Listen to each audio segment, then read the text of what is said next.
Good morning, students. In previous video, we have discussed about the Arms Act and the Ilbert Bill. In this video, we will discuss about the Indian national Congress कैसे बनी, ठीक है, किसने बनाया। Previous video में हमने बताया था कि आपको कि जो इंडियन नेशनल कांग्रेस थी वो 1885 में फॉर्म हुई थी A.O. ह्यूम के द्वारा। A.O. ह्यूम एक सिविल सर्वेंट थे, रिटायर्ड सिविल सर्वेंट, जिन्होंने कांग्रेस को, इंडियन नेशनल कांग्रेस को फाइंड किया था 1885 में। लेकिन इनके अलावा और भी बहुत सारे लीडर थे इंडियन में, जैसे फिरोज शाह मेहता। फिरोज शाह मेहता जो प्रोमिनेंट मतलब जो फेमस लीडर थे, ठीक है, बदरुद्दीन तैयब जी, फिरोज शाह मेहता और बाल गंगाधर तिलक, दादा भाई नेहरूजी जो प्रोमिनेंट लीडर थे। दादा भाई नेहरूजी के बारे में और आगे बढ़ेंगे कि उन्होंने क्या अपना इम्पोर्टेंट कंट्रीब्यूशन दिया।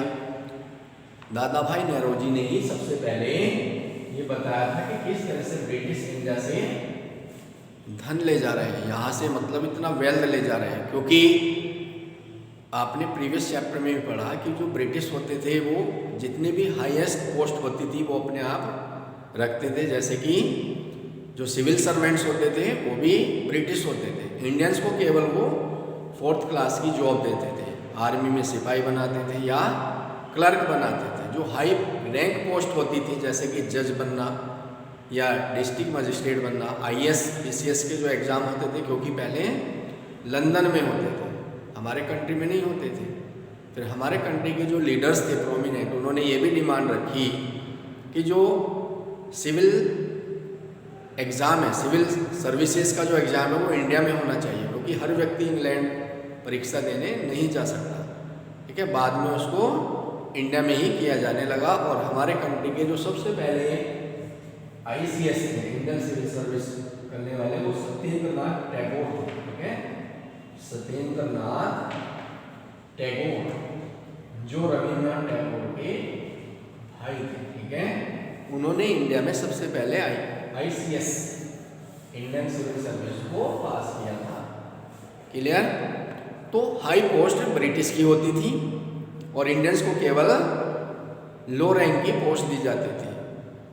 अब हाई रैंक की पोस्ट क्योंकि इंडियन ऑफिशियल होते थे, बहुत पैसा उनको मिलता था, बहुत धन कमाते थे यहाँ से, और वो इंग्लैंड भेजते थे, यहाँ से बहुत पैसा इंग्लैंड जाता था। तो दादा भाई नेहरूजी ने सबसे पहले देखा कि किस तरह से धन की निकासी हो रही है, ठीक है, द ड्रेन ऑफ वेल्थ। उन्होंने अपनी एक बुक लिखी थी जिसका नाम था the drain of wealth, the drain of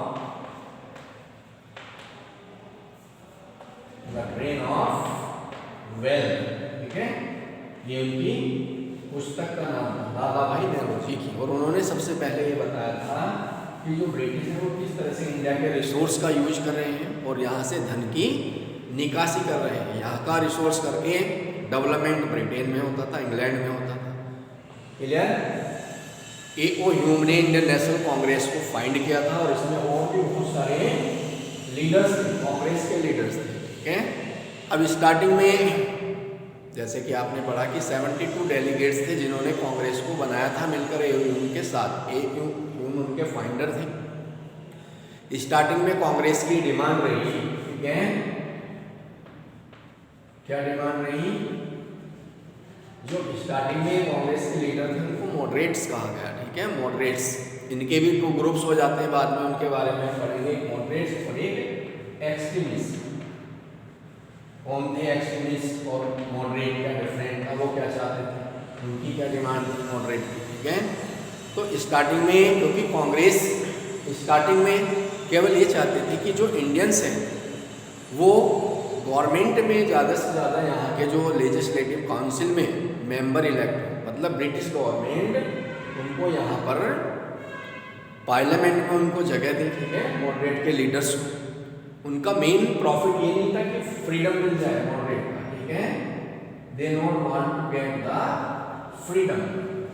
और जो एक्सट्रीमिस्ट थे, इनको रेडिकल्स भी कहा गया है, वो ये चाहते थे कि तुरंत चेंज आए, मतलब कि वो अपने दम पर, ठीक है, अंग्रेजों को भगाना चाहते थे, उनकी गवर्नमेंट का को नहीं चाहते थे, और वो चाहते थे कि स्वराज आए। स्वराज का मतलब सेल्फ रूल, स्वराज, ठीक है, वो स्वराज चाहते थे, सेल्फ रूल। स्वराज का मीनिंग क्या होता है? सेल्फ रूल, मतलब कि गवर्नमेंट का रूल ना रहे, सब कुछ हमारा हो, हमारी गवर्नमेंट बने, ठीक है, और हम ही राज करें। तो एक तरह से वो कंप्लीट फ्रीडम चाहते थे। कौन? एक्सट्रीमिस्ट क्या चाहते थे? Complete freedom. तभी जो इनके जो मेन लीडर थे, ठीक है, उसमें उनके बारे में हम पढ़ेंगे, जिनको लाल बाल पाल के नाम से जाना जाता है। लाल बाल पाल क्वेश्चन भी आता है, who were known as the Lal Bal Pal. तो उसमें जो प्रोमिनेंट लीडर थे एक्सट्रीमिस्ट, वो कौन थे? एक तो बाल गंगाधर तिलक, उनके बारे में हम पढ़ेंगे, बाल Gangadhar Tilak, and Lala Lajpat Rai.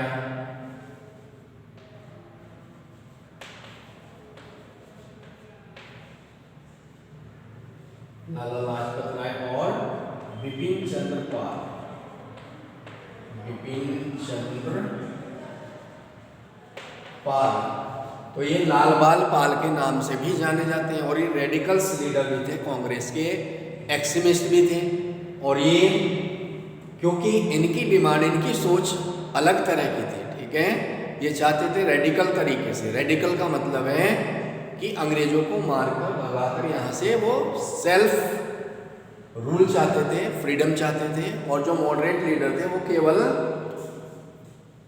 Legislative council में अपनी प्रेजेंट चाहते थे, ठीक है, मतलब उनका ये पर्पज नहीं था, एम नहीं था कि फ्रीडम मिले, ठीक है। जबकि जो एक्सट्रीमिस्ट थे वो तुरंत फ्रीडम चाहते थे। तो इनको लाल बाल पाल के नाम से भी जाना जाता है, ठीक है, लाला लाजपत राय, बाल गंगाधर तिलक एंड बिपिन चंद्र पाल।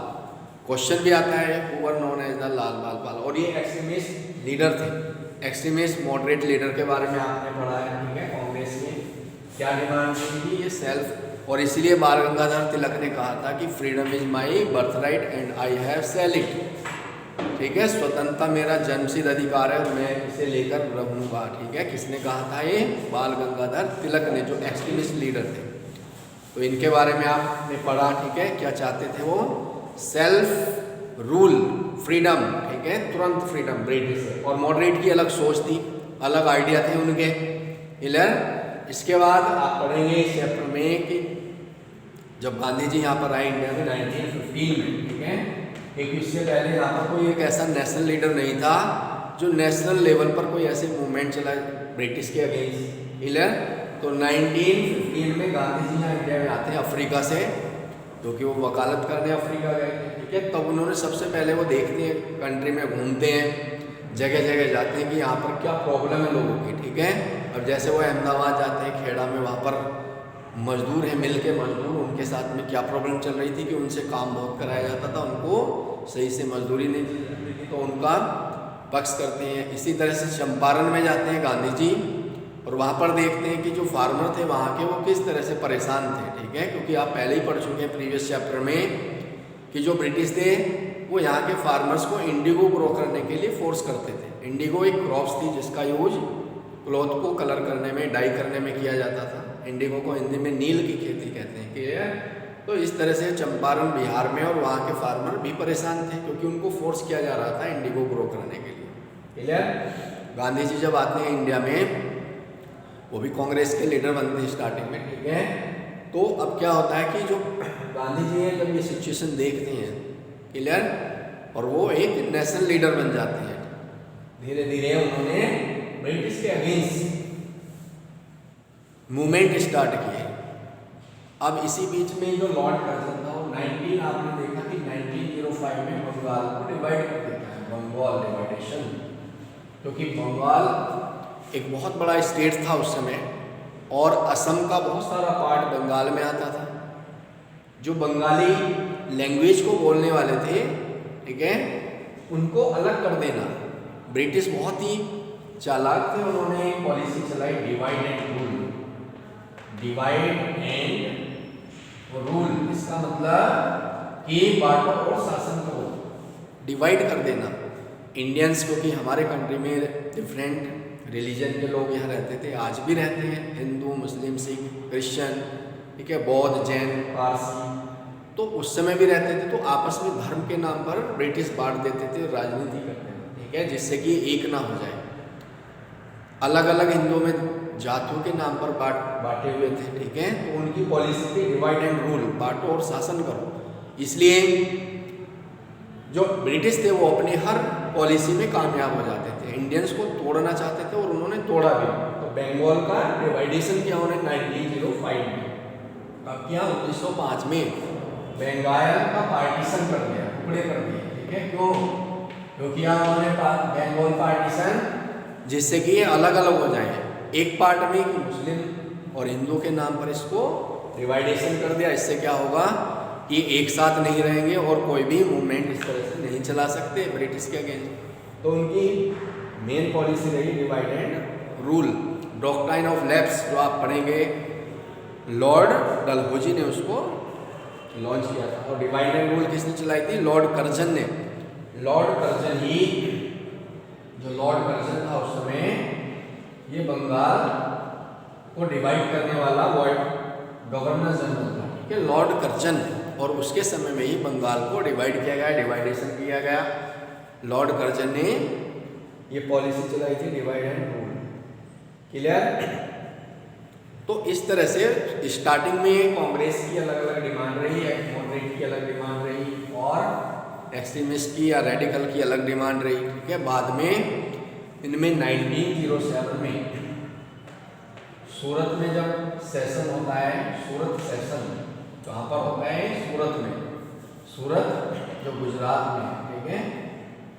तो यहाँ पर 1907 में जो कांग्रेस का सेशन होता है उसमें मॉडरेट और एक्सट्रीमिस्ट अलग अलग हो जाते हैं, क्योंकि मॉडरेट चाहते थे कि इसी तरह से ब्रिटिश पार्लियामेंट में हमें, मतलब हमारी गवर्नमेंट बने और हमारे मेंबर्स वहाँ पर जाए, गवर्नमेंट के द्वारा हम आज़ादी लें, ठीक है, या चेंजेज लाए सोसाइटी में। लेकिन जो रेडिकल्स थे या एक्सट्रीमिस्ट थे, उनका तरीका अलग था, उनके आइडिया अलग थे। वो चाहते थे कि हमारा हर तरह से हमारा रूल हो और ब्रिटिश को यहाँ से भगाया जाए, ठीक है। सेल्फ रूल, मतलब इंडियंस का ही रूल्स हो, हमारी गवर्नमेंट बने, सब कुछ हमारा हो।